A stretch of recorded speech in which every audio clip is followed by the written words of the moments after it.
Welcome to Not Milk Never Milk. Subscribe if you're lactose intolerant. You're going to open Google Photos right now. First, open a modern browser. Chrome is fastest with Google services, then sign into the Google account that holds your photos. If you're already signed in, skip signing in and proceed. If not, enter your email and password and complete any two-step verification.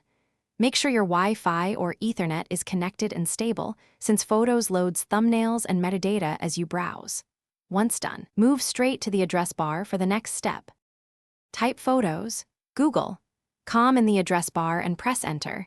This is the only direct way to load Google Photos in a browser. Wait as the interface builds. Thumbnails and face tags appear progressively, so give it a moment on slower connections.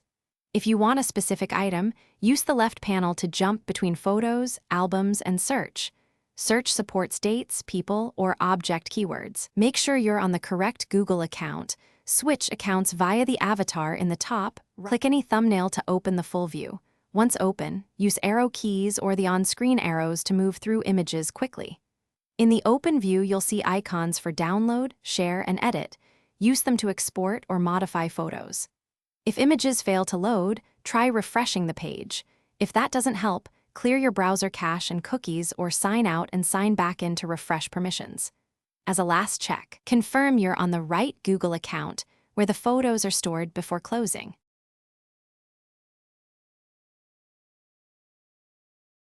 Thanks for watching. If this was helpful, leave a like and consider subscribing. See you next time.